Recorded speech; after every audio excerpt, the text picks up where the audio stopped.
वसुदेव सुतं देवं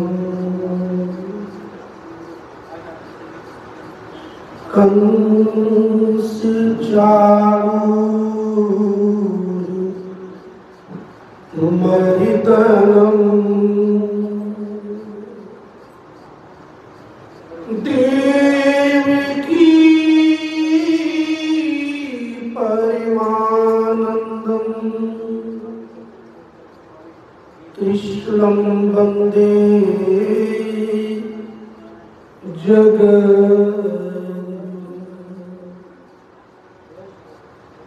मूकं करोति वाचालं पङ्गुं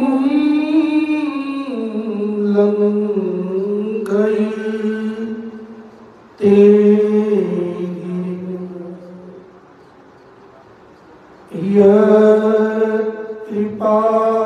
यत्कृपातमहं वन्दे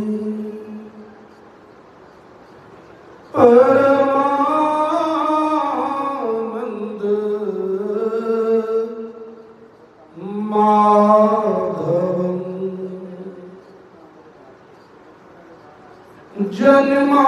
जन्माद्यस्य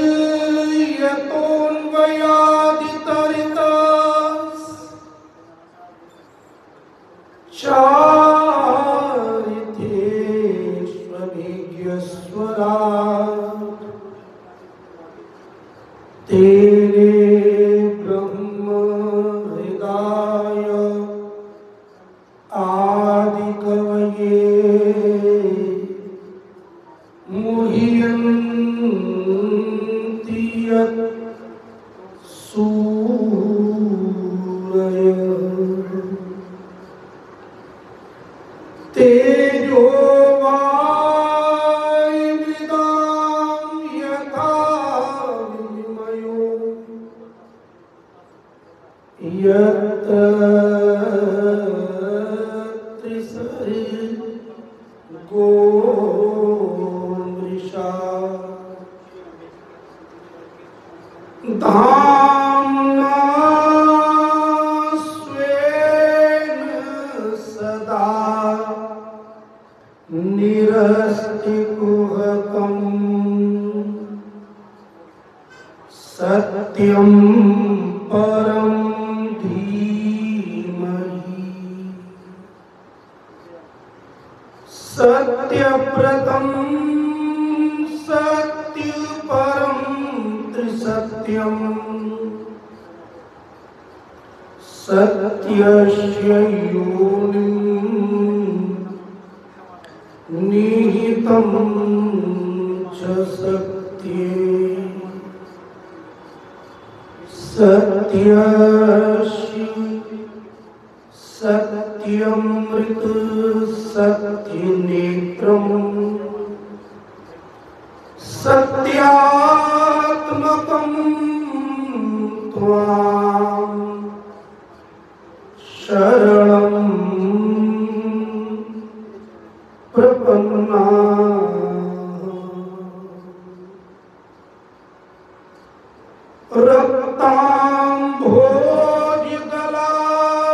रक्ताम्भोजदलाभिरामनयनं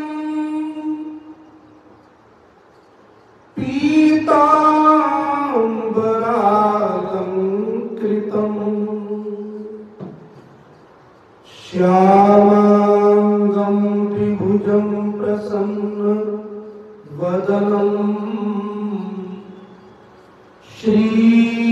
श्रीसीतया शोभितं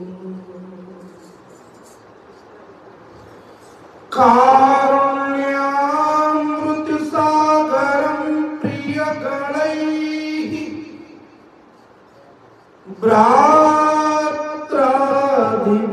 भ्रात्रादिभिर्भावितं वन्दे विष्णु शिवादिसेव्यमनिशं भक्त अतेष्ट सिद्धि प्रदम त्वमेव माता च पिता त्वमेव बंधु च सखा त्वमेव विद्या द्रविणं त्वमेव सर्वं मम देव देव त्वमेव सर्वं मम देव देव त्वमेव सर्वं मम देव देव। श्री राम जय जय राम श्री राम जय राम जय जय राम श्री राम जय राम जय जय राम श्री राम जय राम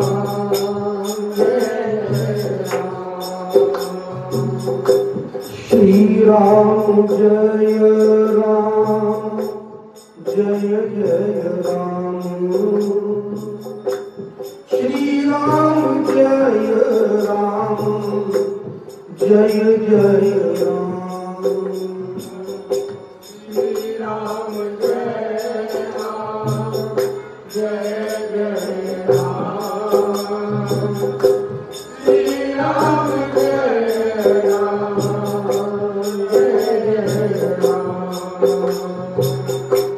मंगल भवन अमंगल हारी द्रवहु सुदशरथ अजिर बिहारी मंगल भवन अमंगल हारी द्रवहु सुदशरथ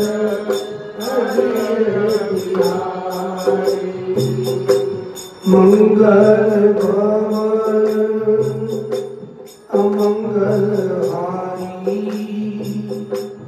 उमा सहित देवी जगत पुरारी मंगल भवन अमंगल हारी उमा सहित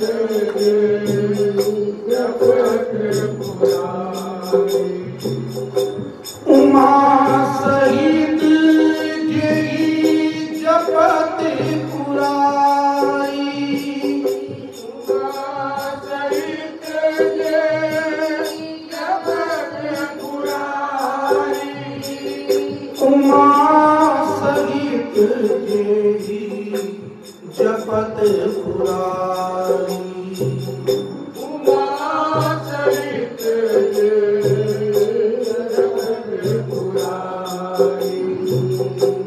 मंगल मूर्ति मारुति नंदन सकल अमंगल मूल निकंदन मंगल मूर्ति मारुति नंदन सकल मंगल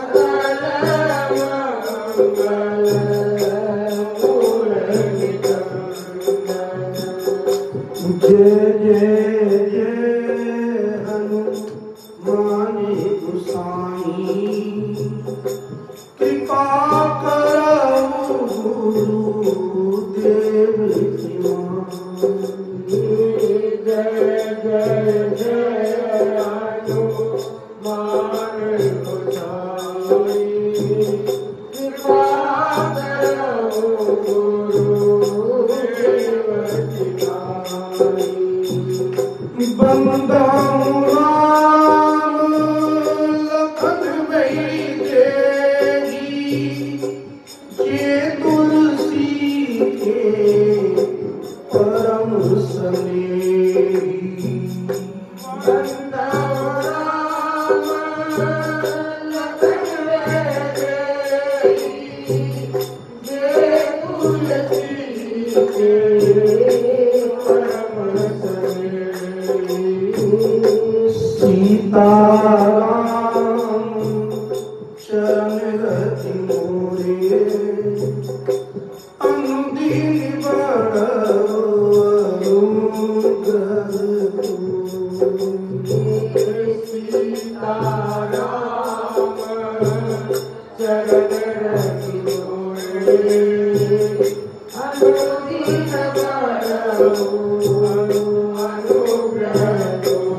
बोलिए हनुमान जी महाराज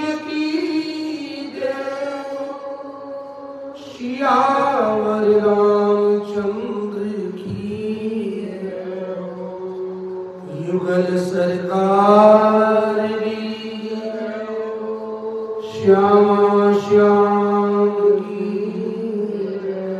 श्री कुंज बिहारी लाल की कृष्ण कन्हैया लाल की श्याम सुंदर श्री यमुने महारानी की सद्गुरुदेव भगवान की आज के आनंद की गोस्वामी तुलसीदास जी महाराज की भगवत धाम की अयोध्या धाम की मथुरा ब्रज धाम की ओम नमः पार्वती पतये हर हर महादेव। जय जय श्री राधे जय जय श्री राधे जय जय श्री राधे श्याम श्री गोपाल जी महाराज जी।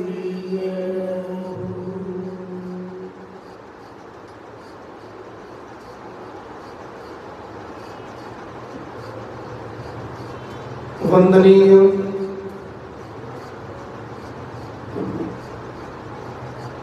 परमादरणीय परमाराध्य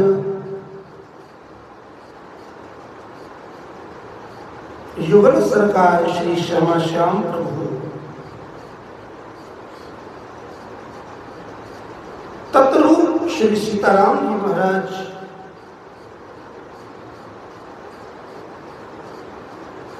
भगवत धाम में विराजमान एक ही ब्रह्म एक ही परमात्मा वह एक ही भगवान जो अनेक रूपों में विद्यमान है, ऐसे सर्वशक्तिमान परमात्मा के चरणों में हमारा भावपूर्वक नमन करते हैं।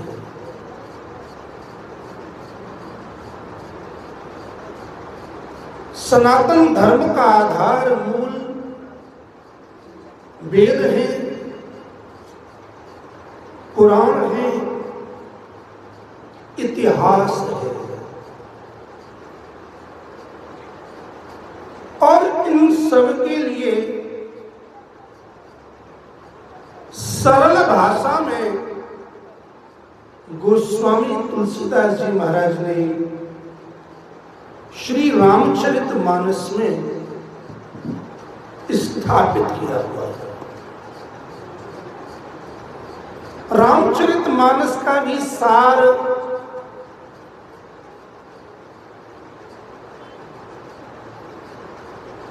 श्री हनुमान चालीसा है।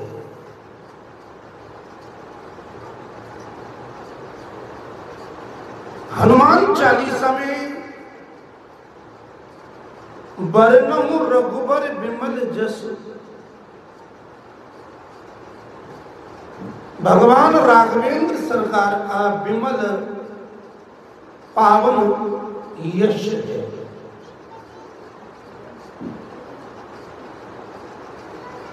श्री राम का यश ही श्री हनुमान जी का यश है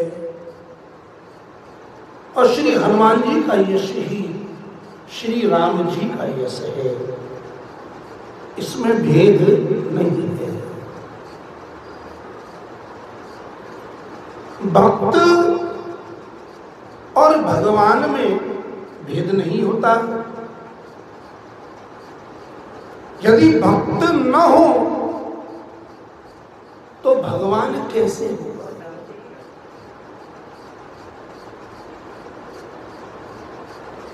भक्तमाल नामक ग्रंथ में श्री नावादास जी महाराज जी ने प्रथम ही ये निर्देश पेश कर दिया। नाम चार हैं, नाम भेद है, लेकिन तत्व एक ही है।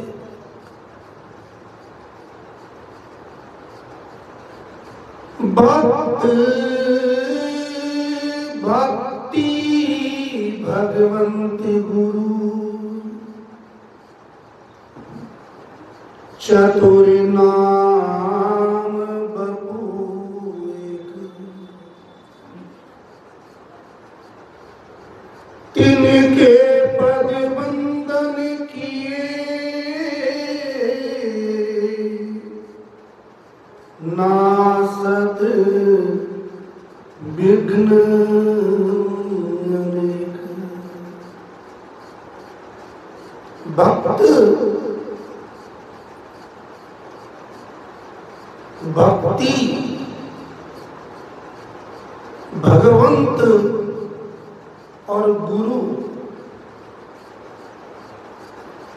चतुर नाम, नाम चार है। ये नाम भेद है, वस्तुतः वपु एक।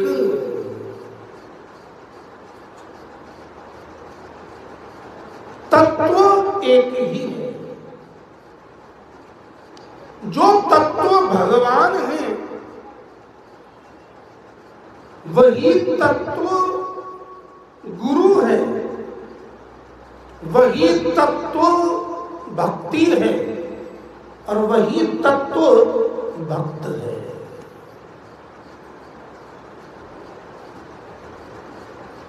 जिस प्रकार शक्ति और शक्तिमान में भेद नहीं है, उसी प्रकार भगवान में और भगवान की भक्ति में भेद नहीं है। भगवान में और भक्ति प्रदान करने वाले गुरु में भेद नहीं है। भगवान में भक्ति में भक्ति प्रदान करने वाले गुरु में और जिसे ये तत्व प्रदान किया जा रहा है, जिसने भी ये तत्व ग्रहण किया है और जिसने भक्ति मार्ग को स्वीकार किया है, वो भक्त भी वही है। यो यदंशः स तम भजेत। जो जिसका अंश होता है वो उसकी ही सेवा में जाता है, उसकी ही ओर जाता है, उसे ही प्राप्त करता है। जब तक वो उसे प्राप्त न कर लेवे तब तक भटकता ही रहता है। जीव ब्रह्म का अंश है।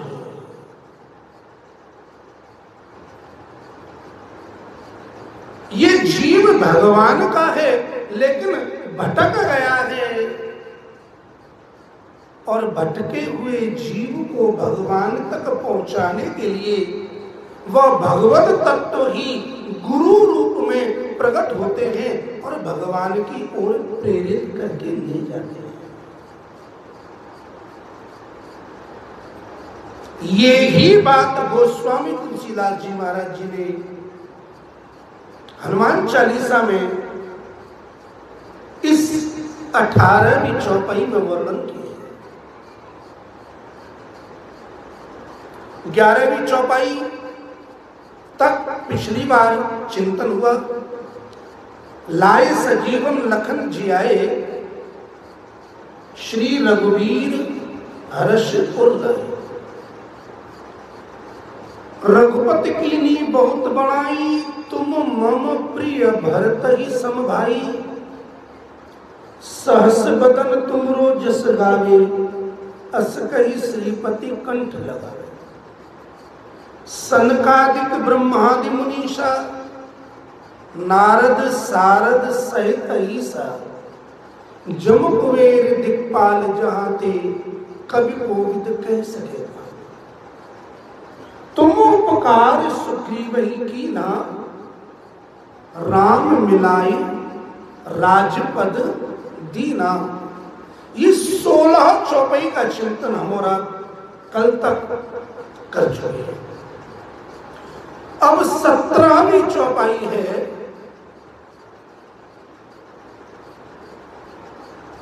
तुमरो मंत्र विभीषण माना, लंकेश्वर भय सब जग जाना।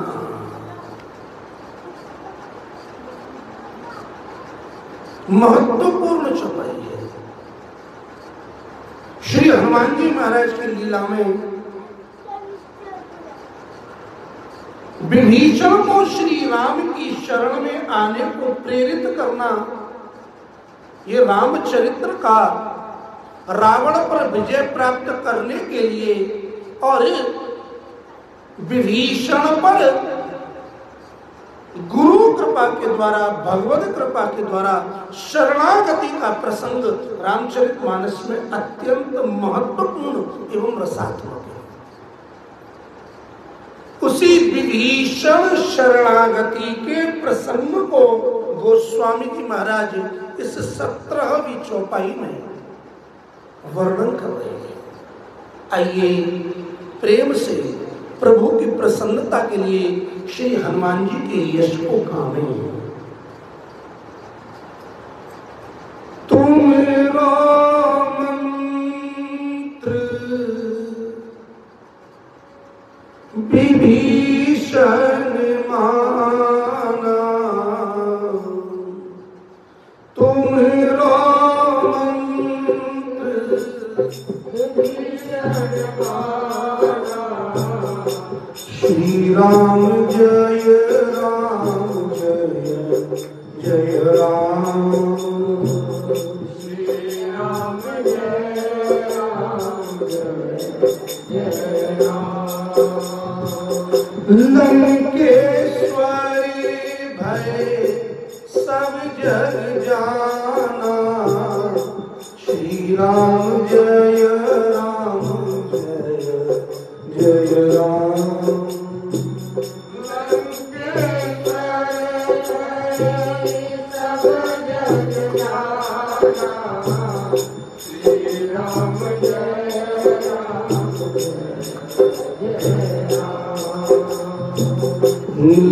लंकेश्वरी भय सब जग जाना,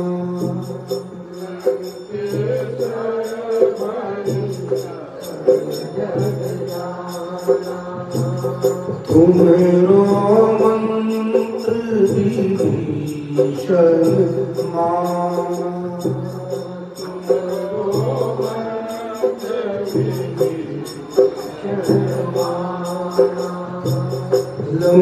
लंकेश्वरी भय सब जग जाना,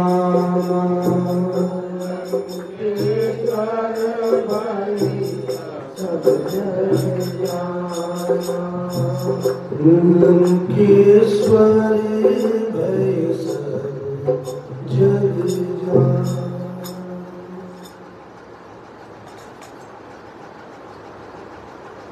गोस्वामी जी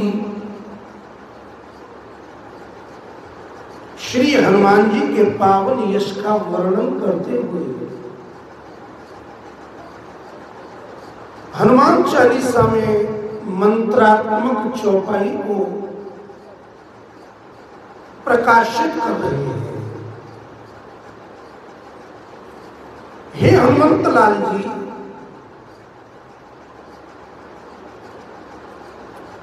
तुम्हारा मंत्र विभीषण जी ने माना और उन्हें लंका का राज्य मिल गया। ये बात समस्त जगत जानता है। तुमरो मंत्र विभीषण माना, लंकेश्वर भय सब जग जाना। ये इस चौपाई का सीधा सीधा सरल अर्थ है, लेकिन इस चौपाई में कितनी सरसता है। एक चौपाई में संपूर्ण विभीषण शरणागति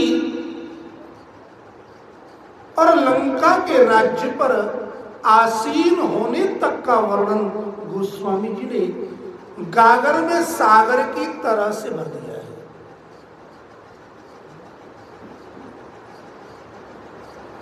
पहले हम और आप विभीषण जी के विषय में जाने। विभीषण रावण के छोटे भाई हैं, बड़े तपस्वी हैं।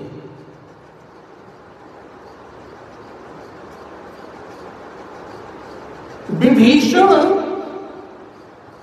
जीव मात्र का प्रतीक है, जीवात्मा ही विभीषण है।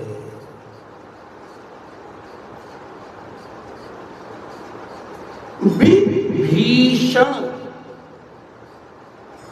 जो भीषण परिस्थितियों में फंसा हुआ है, वह जीव ही विभीषण है। वि माने विशेष, अब भीषण माने बड़ी जटिल कठिन परिस्थितियां। इस संसार में जन्म लेने के बाद मानव के जीवन में रोज नई नई विषम परिस्थितियां उत्पन्न होती रहती हैं।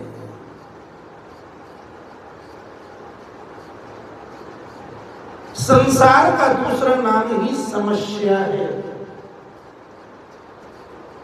संसार का दूसरा नाम ही चिंता है। संसार का दूसरा नाम ही क्लेश है। संसार का तात्पर्य है नश्वर। जो माया का स्वरूप है वही संसार है।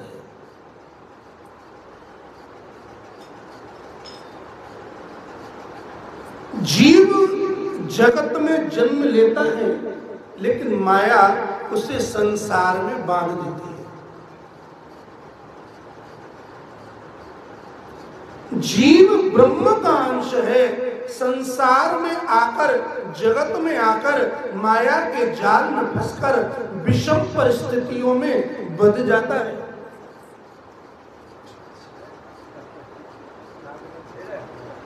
विषम परिस्थितियों,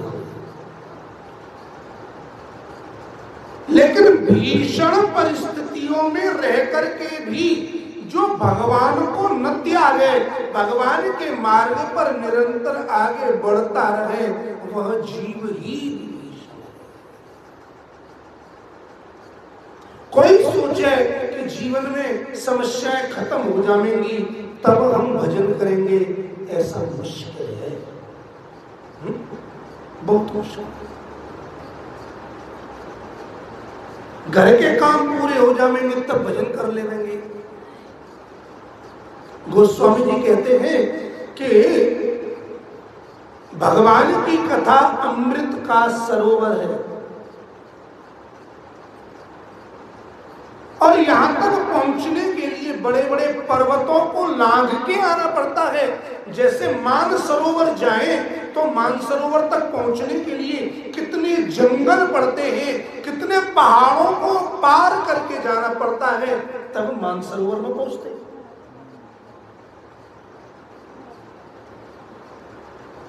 एक मानसरोवर है और दूसरा मानस सरोवर है। मानसरोवर को हम और आप शरीर के द्वारा पहुंचकर जल में स्नान करते हैं, दर्शन करते हैं। वो एक जगह स्थित है। और दूसरा मानस सरोवर, ये जंगम तीर्थ है, चलता फिरता, जो संतों के हृदय में निवास करता है। मानस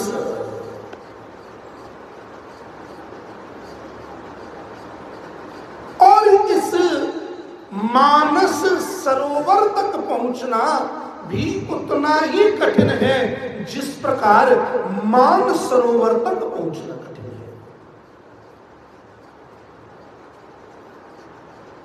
भगवान की भक्ति करना सरल नहीं, भगवान की भक्ति करना बड़ा कठिन है। संसार में रहकर संसारी व्यक्ति कभी नहीं चाहेंगे कि कोई जीव भगवान की भक्ति करे।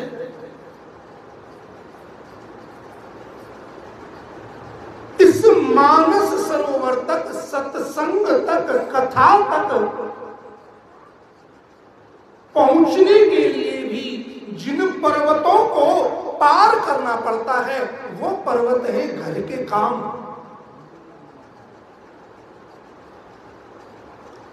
जंजाल है, एक होता है जाल और एक होता है जंजाल। गोस्वामी जी कहते हैं ये जंजाल है। गृह कारज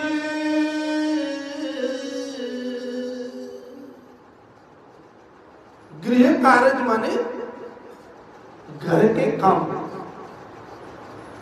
गृह कारज नाना जंजाला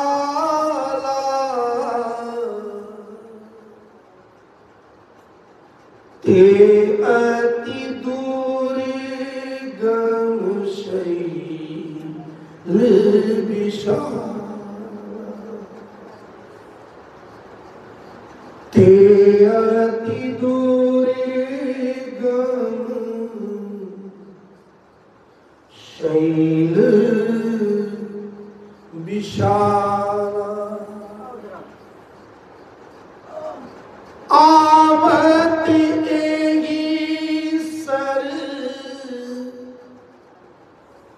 अति कठिनाई राम कृपा बिनु आवे न जाए। राम कृपा बिनु आवे न जाए। राम कृपा बिनु आवे न जाए। गृह कारज नाना जंजाला, घर के काम काम नहीं है, ये जाल है। जैसे ही निकले जाल फेंका और जाल में फंसे।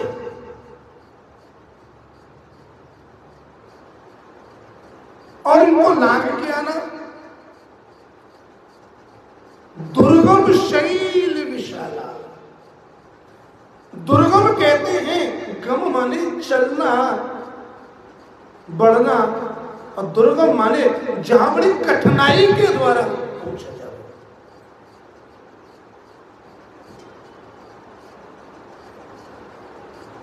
ऐसी कठिनाई है कि बोले कितनी कठिनाई तो बोले शैल विशाला, जो बड़े बड़े पर्वत हैं, जैसे विशाल पर्वतों पर चढ़ना, चढ़ के पार होना, फिर चढ़ना, फिर उतरना, ये बड़ा दुर्गम है, कठिन है। ऐसे ही घर के कार्यों में फंस करके निकल आना ये बड़ा जाल है। और जाल नहीं, गोस्वामी जी कहते हैं जंजाल है।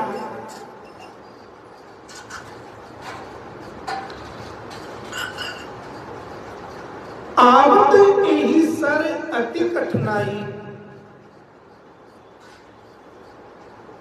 आवत एही सर, शब्दों पर ध्यान देंगे। एही सर आवत अति कठिनाई। सर माने सरोवर। इस सरोवर तक आना बड़ी कठिनाई से होता है। अब जो कठिनाइयों से बचना चाहे वो आ नहीं सकता।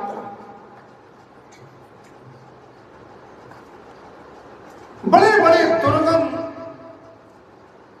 पर्वतों को लांघने जैसा, जाल में फंसने जैसा जीवन है,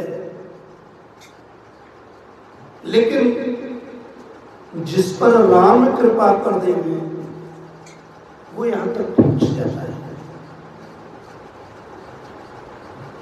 आवत के ही सर कहां तक पहुंचता है? सर तक।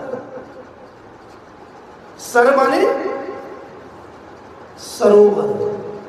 और जरा ध्यान दीजिएगा, सर शब्द को उल्टा कीजिए, क्या बनेगा? रस।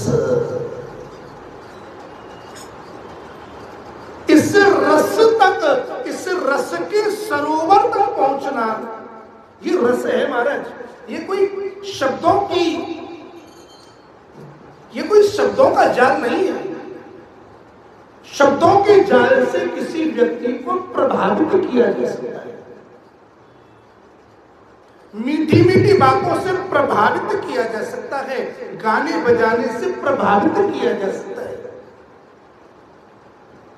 लेकिन ये प्रभावित नहीं, ये भाव भावित करने वाली कथा है।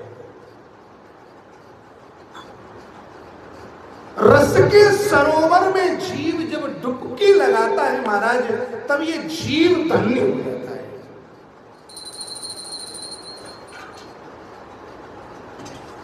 और ये ही स्थिति विभीषण जी की है। विभीषण जी ने जन्म लिया, रावण कुंभकर्ण के साथ तपस्या की, कठोर तपस्या की। रावण ने अपना मनचाहा वरदान मांगा, कुंभकर्ण के साथ प्रभु ने लीला कर दी,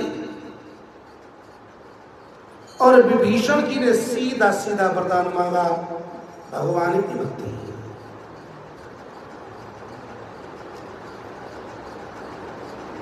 रावण ने दिग्विजय की, कुंभकर्ण सोया और खाया, और विभीषण जी ने भजन किया। आज की स्थिति भी कुछ ऐसी ही है।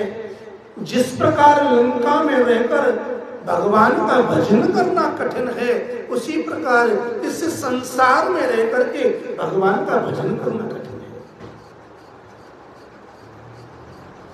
है। जिस प्रकार लंका में रावण का शासन था, उसी प्रकार हमारे इस संसार में मोह का शासन है। मोह दसमाओं ने, रावण कौन है? रावण मोह का प्रतीक है। श्रीमद् भागवत के आचार्यों के अनुसार विचार करें तो रावण कौन है? रावण काम का प्रतीक है। संसार का व्यक्ति संसार में, मोह में और काम में ही जी रहा है।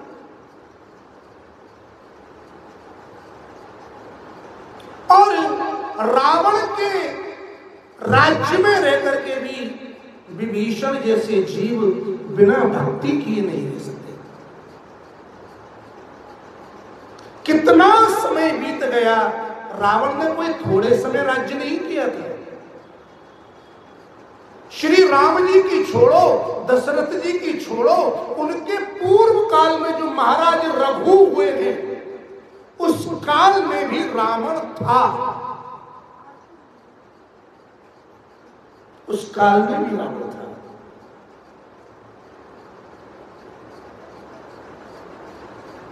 और तब से लेकर और राम जी के समय तक उसने राज्य किया। तो विभीषण जी भी थे।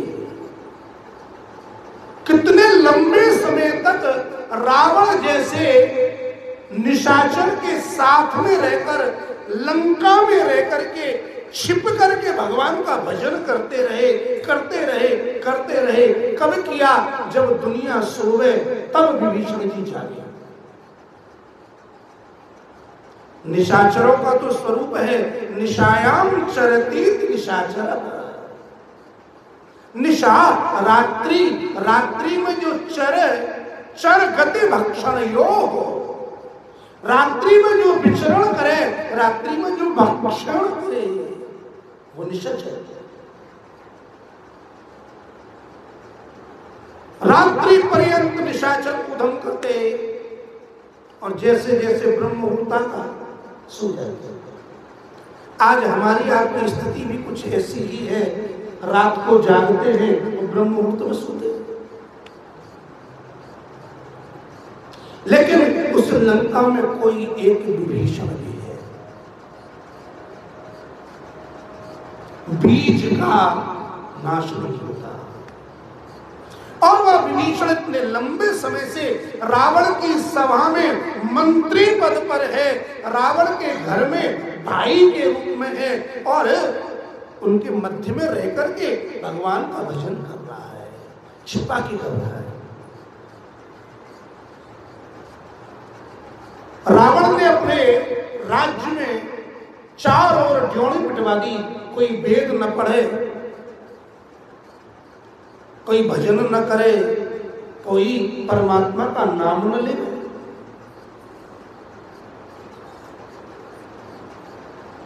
लेकिन उसके राज्य में भी विभीषण जी का जो घर था उसके द्वार पर उन्होंने भगवान का नाम लिखा रखा था, राम।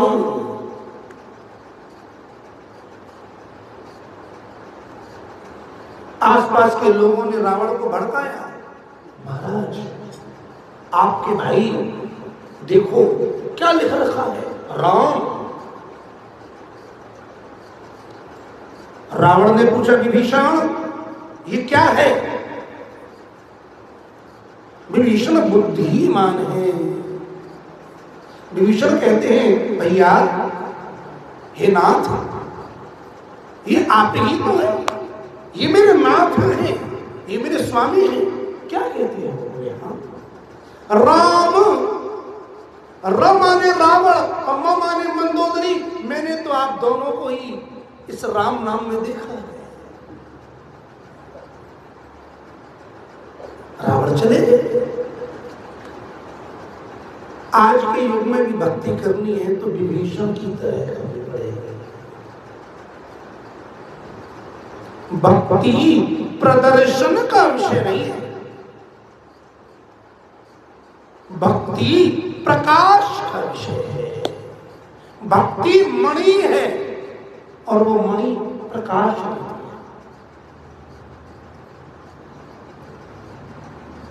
श्री हनुमान जी महाराज का और विभीषण जी का प्रथम मिलन लंका में ही हुआ।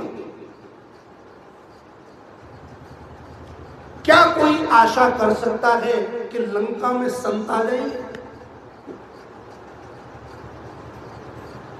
क्या हनुमान जी महाराज ये आशा करते थे?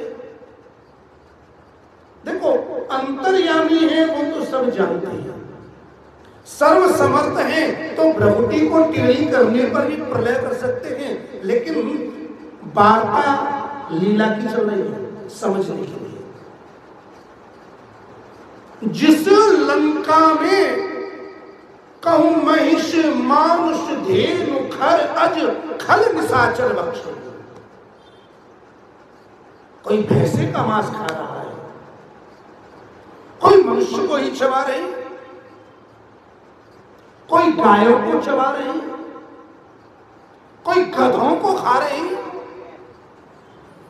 नाना प्रकार का मांसाहार, नाना प्रकार से मदिरा पान की जा रही है। और ऐसी नगरी में श्री हनुमान जी महाराज अतिलग रूप धरे हनुमाना, अत्यंत सूक्ष्म रूप से शत्रुओं की नगरी में मैया सीता जी की खोज करते करते एक ऐसे घर को देखते हैं जिस पर भगवान का नाम अंकित है, जिस पर भगवान के आयुध अंकित है। दोनों ही पाठ मिलते हैं, रामायुध अंकित गृह और राम नाम अंकित गृह। श्री हनुमान जी ने जब उसे देखा तो पहले तो उनका मन बड़ा व्यथित था लंका के वातावरण को देखकर, लेकिन जैसे ही उस घर को देखा, राम नाम, रामायुध और तुलसी जी इत्यादि को देखा, प्रसन्न हो गए। देख हर्ष कपिरा,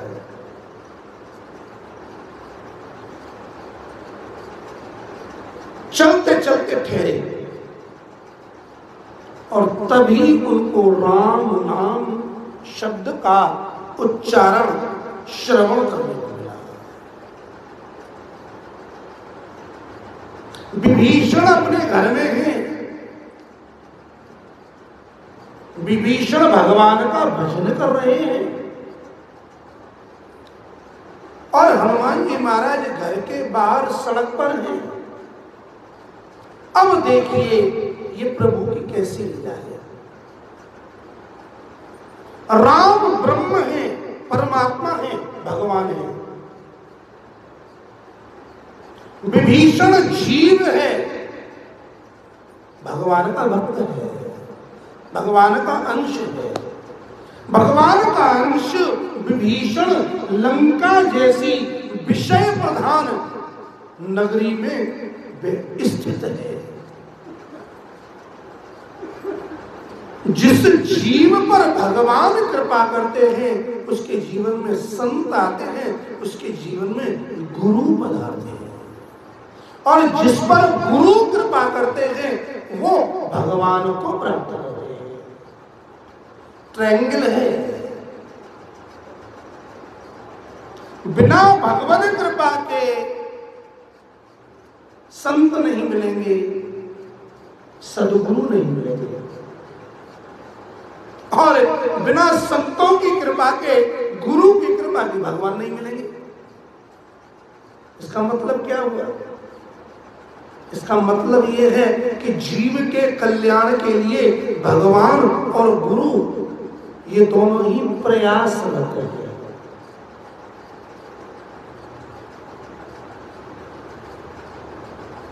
जीव भगवान तक आवे, ये कृपा कब होती है? जब जीव भगवान के प्रति दीन भाव रखता है, जब ये मानता है कि मैं भगवान का हूं लेकिन भगवान की ओर नहीं जाता। जिसके मन में तड़फन होती है, जिसके मन में लगन होती है, जिसके मन में संकल्प होता है, दृढ़ता होती है, निष्ठा होती है, उसके जीवन में संत भी बनाते हैं।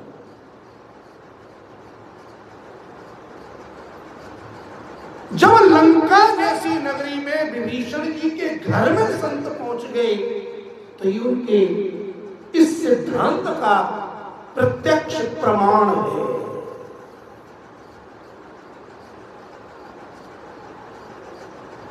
श्री हनुमान जी महाराज ब्राह्मण का वेश लेकर गए और विभीषण जी के घर की ओर पहुंच गए, घर में पहुंच गए।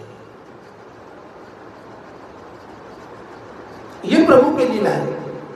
न विभीषण जी विचार करते थे कि यहां कोई आवेगा, आशा थी कबू तो राम कृपा करेंगे, और हनुमान जी को भी विश्वास है कोई भी स्थान हो, सर्व स्थान मेरे प्रभु के हैं। तो लंका जैसी नगरी में विभीषण जी को संत मिल गए, लंका जैसी नगरी में हनुमान जी को विभीषण जैसा भक्त मिल गए। अब देखिएगा, जिस प्रकार अग्नि हर लकड़ी में होती है, हर काष्ठ में लकड़ी, हर काष्ठ में अग्नि है, हर लकड़ी में अग्नि है लेकिन दिखती नहीं है।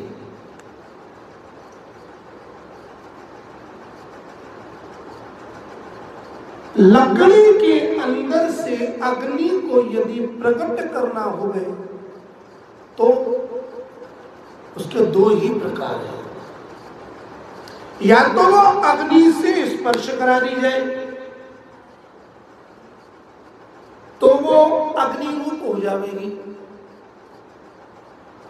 अथवा दो लकड़ी आपस में घर्षण करें, लकड़ी से लकड़ी का घर्षण किया जावे तो घर्षण करते करते करते करते उसी लकड़ी में से अग्नि चिंगारी प्रकट हो जाती है, और जब वह अग्नि चिंगारी प्रकट होती है तो लकड़ी को जलाया जाता है।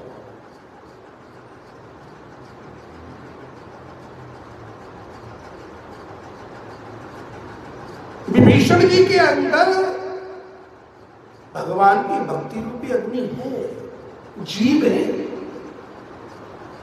लेकिन भगवान तक नहीं पहुंच पाए। तपस्या कर ली, वरदान मांग लिया, लेकिन अभी तक भगवत प्राप्ति नहीं हुई।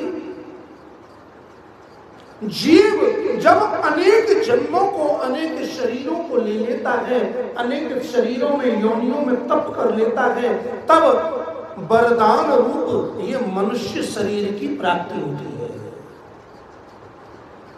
जैसे तपस्या करोगे तो वरदान मिलेगा, ऐसे ही ये जीवात्मा परमात्मा से हजारों वर्षों पहले विलग हुआ है और अनेक योनियों में भटका भटका, तपा तपा तपा, और तपने के बाद वरदान रूप क्या मिला? मनुष्य शरीर मिला। विभीषण जी ने भी लंबी तपस्या की और वरदान में क्या मांगा? भगवान की भक्ति।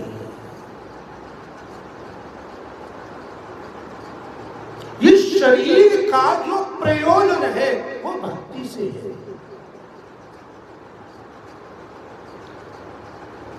शरीर से हर व्यक्ति संसार के सभी भोगों को एक जैसा नहीं भोग सकता, लेकिन संसार का प्रत्येक व्यक्ति यदि अपनी इंद्रियों का, अपने मन का, अपनी बुद्धि का उपयोग भगवान के लिए करे तो संसार का प्रत्येक व्यक्ति भगवान की भक्ति कर सकता है।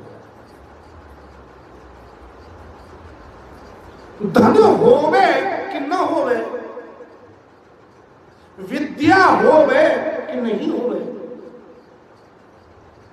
बस अपनी इंद्रियों को, अपने मन को, अपनी बुद्धि को अभ्यास करे, अभ्यास करे, भगवान में लगावे। और विभीषण जी ने ये ही किया।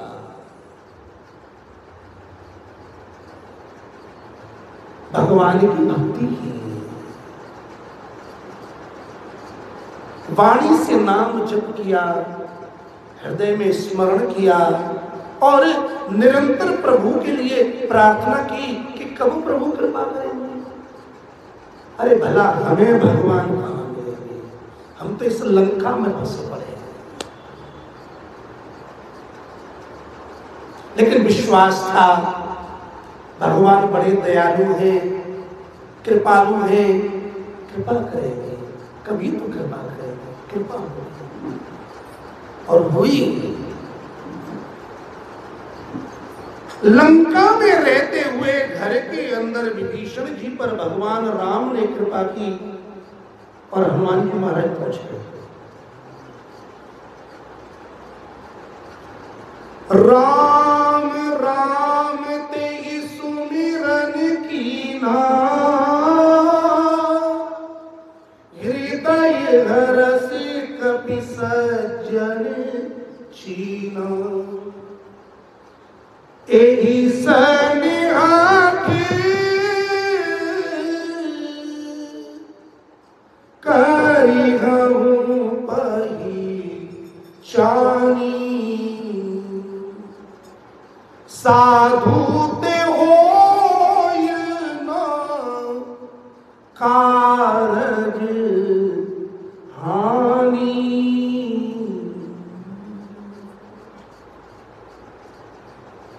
लक्षण मिला राम नाम का। राम राम ते सुमिरन कीना। ध्यान दीजिएगा, शब्द है सुमिरन। सुमिरन माने स्मरण। और स्मरण कहाँ होता है? हृदय में। लंका में घर के अंदर, कमरे के अंदर अकेले जाग करके विभीषण जी अपने हृदय में राम राम का स्मरण कर रहे थे और हनुमान जी पर यह ध्वनि पहुंच गई।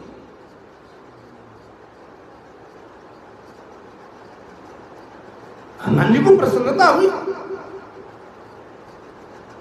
भक्त को देखकर, संत को देखकर हृदय में प्रसन्नता होती है, हृदय हर्ष।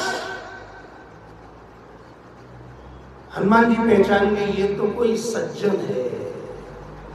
सज्जन कौन है? सज्जन वह है जो अपने हृदय में भगवान का स्मरण करता है। बहुत अधिक साफ सुथरे कपड़े पहनने से, बाल काटने से, टाई लगाने से, चमक दमक बजाने से सज्जनता नहीं आई। सज्जन वह है जिसका हृदय भगवान का स्मरण करता है, जो भगवान का है, जो सत्य का जन है, वही सज्जन है। और हनुमान जी ने निर्णय कर लिया ये सज्जन है। मन में प्रसन्नता हुई। संत को और क्या चाहिए? ये संत का लक्षण है। यदि उसमें तुम में बीज दिख जाएगा तो वो चल करके आ जाएंगे। भगवान ने कृपा की है। जो जीव परमात्मा तक नहीं पहुंच पाता, जब भगवान कृपा करते हैं तो संत के रूप में, सत्य पुरुष के रूप में, गुरु के रूप में स्वयं चल के पहुंच जाते। हनुमान जी महाराज ने निश्चय कर लिया यही सन हट कर हो पहचानी। भाई ये हमसे पहचान करे कि न करे, लेकिन अब मैं इससे सामने से पहचान करूंगा। हट पूर्वक ये न चाहेगा तो भी। क्यों? क्योंकि अरे भगवान का स्मरण करने वाला है, सज्जन है, साधु है। और जिसके हृदय में भगवान का स्मरण है, भक्ति है, वो किसी का अहित नहीं कर सकता, किसी का भी अहित नहीं करेगा। कोई मान लेवे कि ये मेरा शत्रु है, ये मेरा अहित कर रहा है, वो माने, ये उसके हृदय का दर्शन है। लेकिन संत, साधु, भक्त कभी किसी का अहित कर ही नहीं सकते। साधु तो हो ही न। साधु से कार्य की सिद्धि होती है, कार्य की हानि नहीं हो सकती। ये विश्वास की, ये सिद्धांत की बात है, ये थ्योरी है।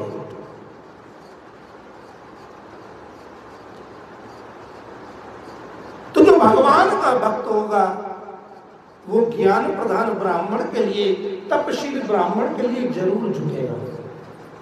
पहचान है महाराज। हनुमान जी महाराज ने विप्र रूप धारण किया और पहुंचे सामने। और जब उन्होंने स्मरण किया तो विभीषण जी उठ करके सामने से आ गए। प्रतिकार नहीं किया, रिएक्शन नहीं किया, प्रसन्नता व्यक्त की। कोई किसी के घर में बिना बुलाए आ जावे और सामने वाला देख करके यदि रिएक्शन करे तो समझ लो दुष्ट है, उसने दरवाजे बंद कर दिया।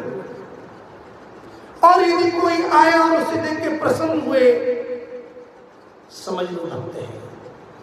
जैसे हनुमान जी महाराज ब्राह्मण के वेश में प्रवेश किए, वचन सुनाए। कौन से वचन सुनाए? ये वही वचन है जो सोती हुई आत्मा को जगा देते। सुनत विभीषण उठता आए, तुरंत उठे और वहीं आ गए जान मन जी और आकर के प्रणाम किया। प्रणाम करने से परिणाम पवित्र हो जाते हैं। परिणाम की सिद्धि प्रणाम से होती है। परिणाम की प्राप्ति प्रणाम के द्वारा होती है। विभीषण जी ने प्रणाम किया प्रणाम करने का परिणाम क्या हुआ? तो वो भगवान तक पहुंच गए। करी प्रणाम पूछी कुशलाई,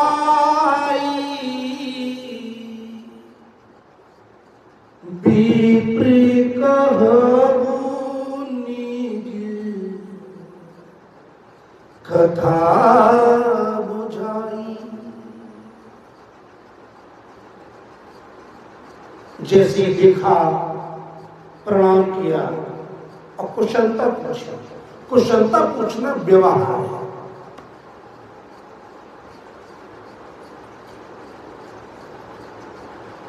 कुशलता पूछा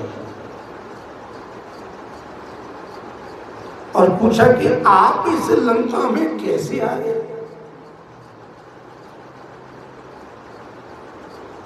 यहां कोई सामान्य जीव नहीं आ सकता और मेरे घर तक। या तो आप भगवान के कोई दास हैं। क्यों? क्योंकि आपको देख करके मेरे हृदय में प्रेम हो रहा है। भगवान के भक्त को देख करके, एक भक्त को देख करके दूसरे भक्त के हृदय में प्रेम होगा। संसारी यदि भक्त को देखेगा तो द्वेष करेगा। स्वभाव है कि तुम हरिदासन मां कोई मोरे हृदय प्रीति अत होई। हरिदास का हरिदास में प्रेम होगा ही होगा। विभीषण जी ने जैसे हनुमान को देखकर प्रेम उदय हो गया, विभीषण जी अपने हृदय में उत्पन्न प्रेम के आधार पर ये कह रहे हैं कि मुझे आपको देखकर कि मेरे हृदय में प्रीति हो रही है। निश्चित रूप से हो सकता है आप हरिदास, आप कोई भगवान के भक्त हैं, अथवा दीनों पर दया करने वाले दीन दयालु स्वयं श्री राम जी ही तो कहीं नहीं आ गए। क्योंकि मुझे तक तो वही पहुंचेगा, या तो भगवान या भगवान का कोई दास।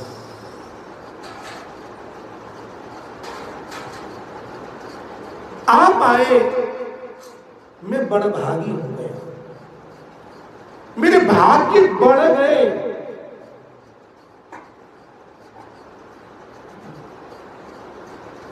जिस पर भगवान की कृपा हो गई उसके भाग्य नहीं, उसके बड़े भाग्य होते हैं। मनुष्य शरीर प्राप्त करना ये बड़ भाग है। बड़े भाग मानुष्य तन पावा। हम और आप बड़ भागी हैं कि मनुष्य शरीर भगवान ने दिया है। आयु मोए करण बड़ भागी। अभी तक मेरा भाग्य सोया हुआ था, दबा हुआ था। निश्चित रूप से आपके आने से मेरा भाग्य बढ़ेगा। और ऐसा हुआ, जो लोक में दास बना हुआ था रावण के यहां, जब हनुमान जी से मिला तो उसका भाग्य बढ़ा और वो स्वयं उस सिंहासन का स्वामी हो गया।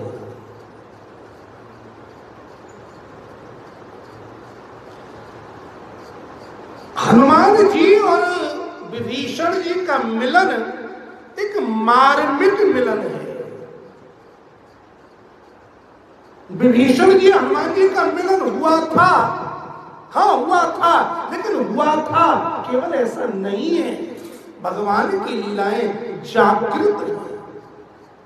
आज भी जीव पर कृपा करने के लिए परमात्मा संतों को, भक्तों को भेजते हैं। क्योंकि कितना ही कलयुग क्यों ना हो, कितना ही विषम परिस्थितियां क्यों ना हो, लेकिन ये जितने भी जीव हैं, ये जीव है तो भगवान का ही अंश। जो जिसका होता है वो उसका ध्यान भी रहता है। विभीषण जी महाराज और हनुमान जी महाराज का जो मिलन हुआ है, उस मिलन का जो सार है वो है श्री हनुमान जी महाराज का विभीषण जी के लिए उपदेश।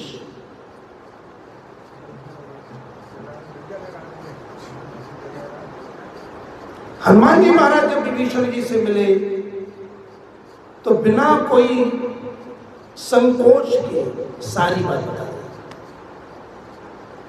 पहले राम कथा और उसके बाद नाम। तब हनुमंत कही सब राम कथा निज नाम। संसार के व्यक्ति का जो परिचय है वो पहले नाम उसके बाद काम। लेकिन भक्ति मार्ग का जो परिचय है पहले राम कथा। हमारा परिचय क्या है? हमारी कथा ही हमारा परिचय है। राम कथा पहले हनुमान जी ने राम कथा सुनाई और उसके बाद फिर अपना नाम बताया।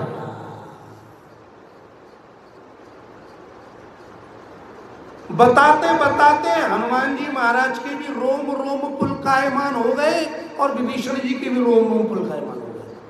क्यों? एक ने कथा कही तो वह कथा कहने में डूब गए और जिसने कथा सुनी वो कथा सुनने में डूब गए। सुनत जुगल तन पुलक मन।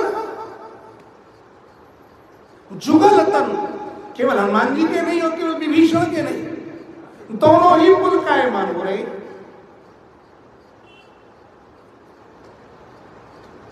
तब विभीषण जी कहती है, हाय मैं तो बड़ा अधम हूं, भला मुझ पर भगवान कैसे मिलेंगे? इस प्रसंग में इस चौपाई का जो मुख्य सेंटर बिंदु है विभीषण जी के अंदर वो है ताति कवहु मोही जान अनाथा करी है कृपा भानुकुल नाथा। ये वही विभीषण है जब सभा में जाते हैं तो रावण को नाथ कहते हैं।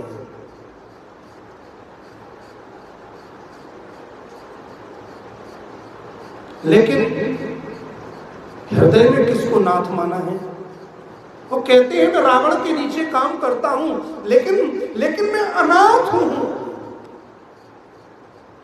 दुनिया ये मानती है कि ये रावण का छोटा भाई है, रावण इसका बड़ा भाई है, ये रावण का सचिव है, रावण इसका नाथ है। लेकिन हनुमान जी महाराज मैं सच बताऊं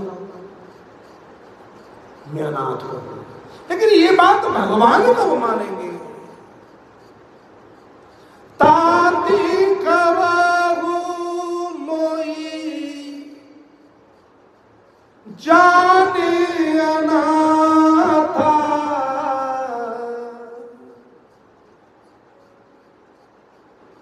भगवान ये बात कब मानेंगे कि सच में मैं अनाथ हूं? और बात सच्ची है। इस संसार रूपी लंका में जीव रूपी विभीषण नाथ परिवार घर संसार में जुड़ा हुआ है लेकिन है अनाथ।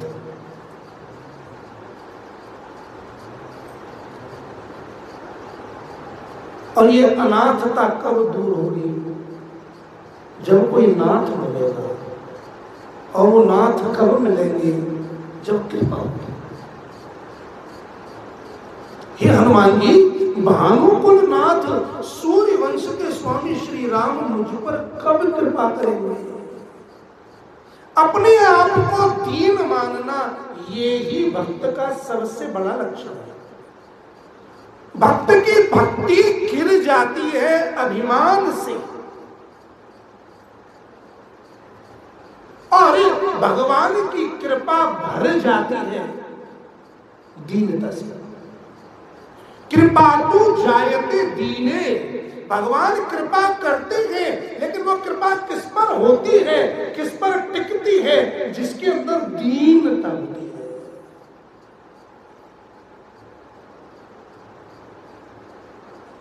तात कबहु मोहि जाने अनाथा करे कृपा भानुकुल न था। पहले अपने आप को यदि हम दीन न मानेंगे तो भगवान की कृपा का रसरूपी जो वर्षा है वो हो तो रही है लेकिन टिक नहीं रही है। टिकेगी वहीं जहां गड्ढा होगा। आकाश से मेघ बारिश करते हैं, जल भूमि पर गिरता है लेकिन जल बह जाता है, लेकिन जहां गड्ढा होता है वो जल टिक जाता है। हमारे हृदय में यदि थोड़ा भी अभिमान का लेश रह जाता है तो वो भगवान की कृपा का अनुभव नहीं हो पाता। हम भगवान की कृपा को प्राप्त करके भी उस कृपा से वंचित रह जाते हैं। क्यों? क्योंकि दीनता रूपी गड्ढा हमारे हृदय में होना परम आवश्यक है। यदि हम दीन बनेंगे तो भगवान दीनानाथ है, भगवान दीनानाथ है, भगवान दीन दयालु है, भगवान दीन बंधु है।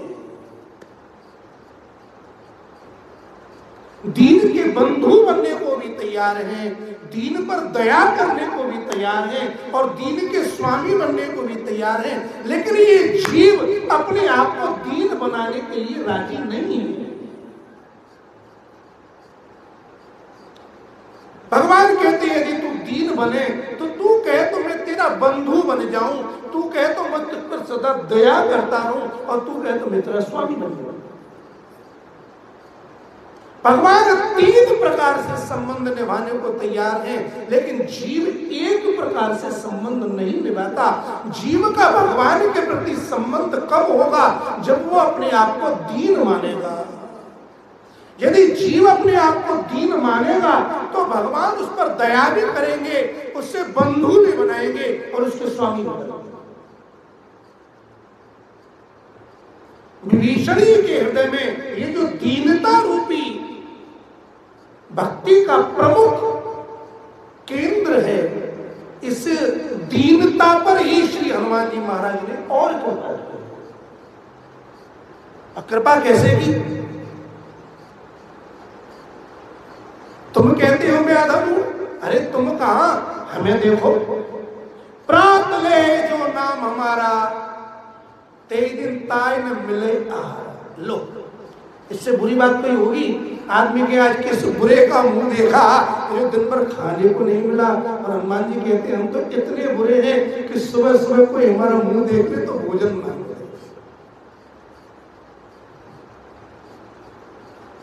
और हम जैसों पर भी यदि भगवान ने कृपा की तो तुम पर क्यों नहीं करेंगे? विभीषण, भगवान की भक्ति का फल है शरणागति। भगवान की सेवा, भगवान के सानिध्य में रहना ही ये भक्त का परम फल है। आ जाओ प्रभु के शरण में, भगवान तुम्हें अपना लेंगे। विभीषण जी की दीनता को देख करके हनुमान जी ने जो मंत्र दिया वो मंत्र है शरणागति। और विभीषण जी ने ऐसा किया भी और इसी पूरे प्रसंग को गोस्वामी जी एक चौपाई में बता रहे हैं। तुम्हें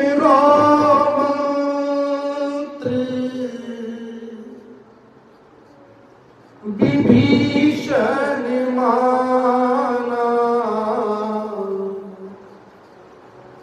तुम्हें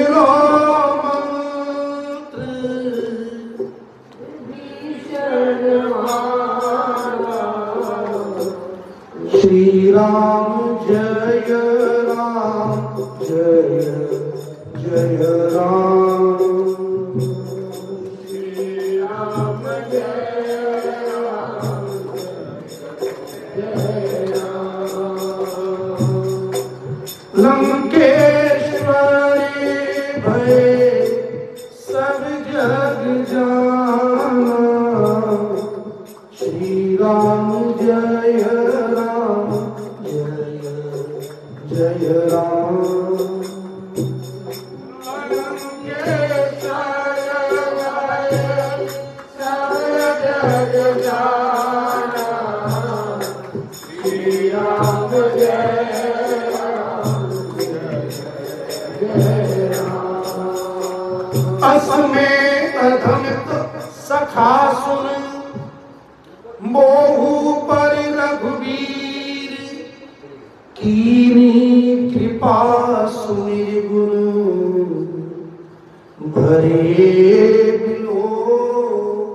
जननी।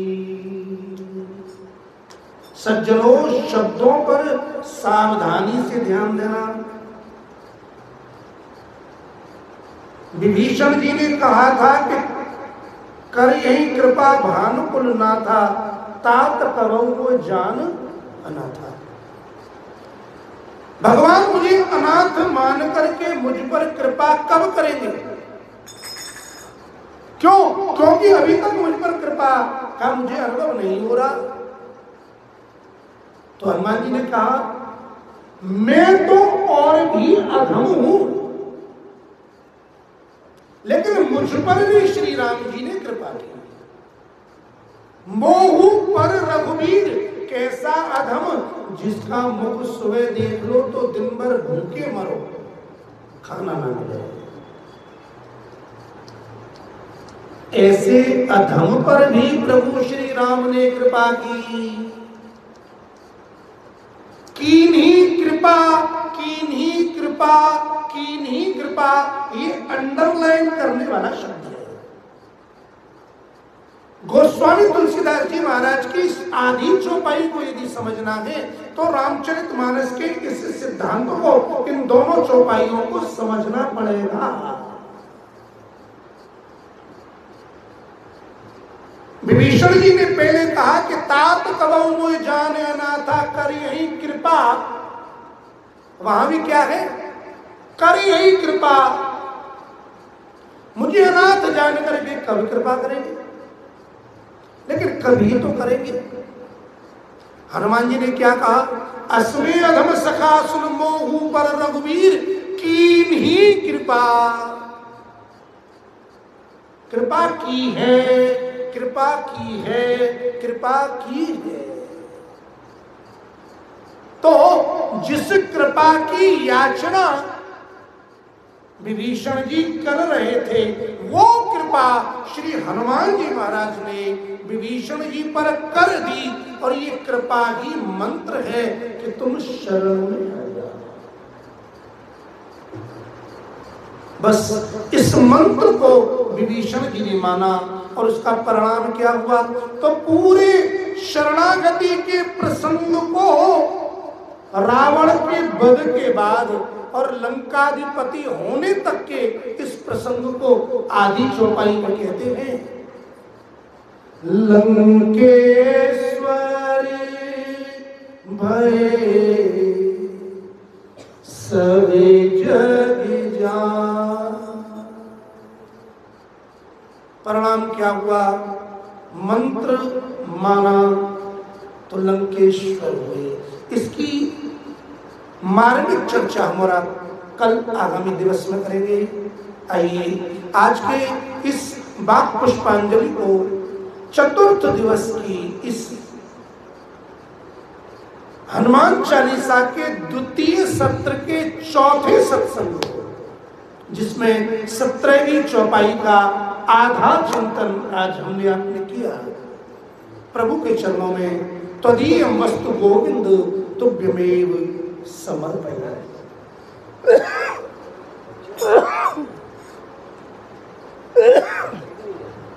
हरिनाम संकीर्तन। हरिशरणं हरिशरणं हरिशरणं श्री हरिशरणं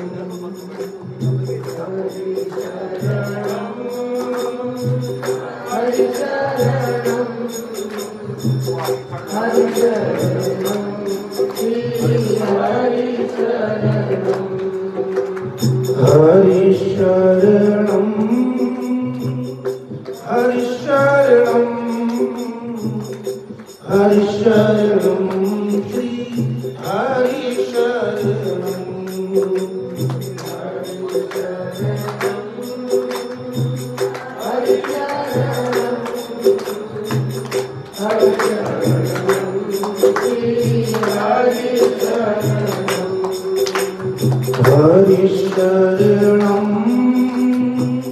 हरिशरणं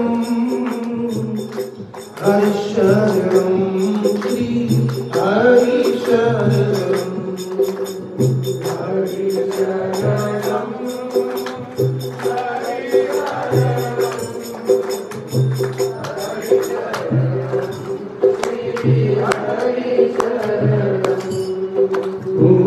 गोविंद जय जय गोपाल जय जय गोविंद जय जय गोपाल जय जय गोपाल जय जय गोविंद जय जय गोपाल जय जय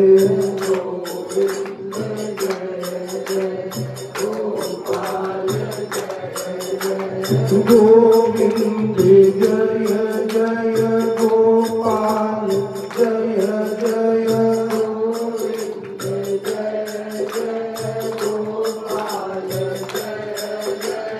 गोविंद जय जय गोपाल जय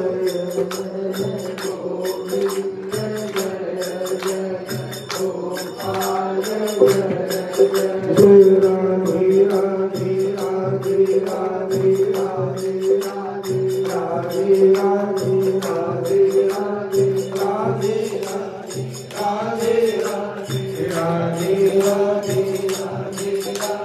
राधे राधे राधे राधे राधे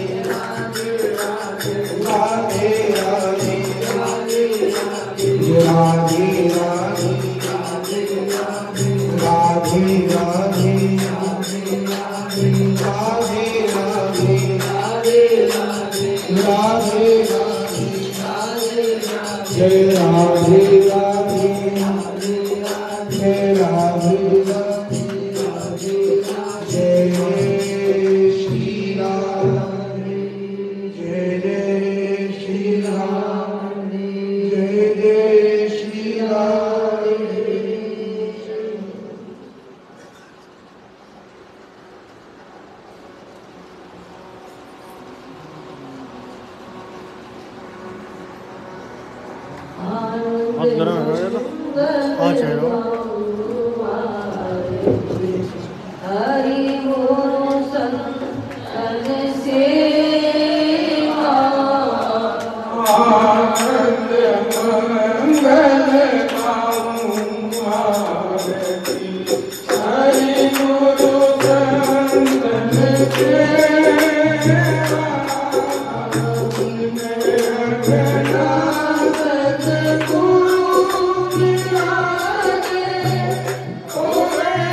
गिर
Govinda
श्री राम की जय, श्री राम।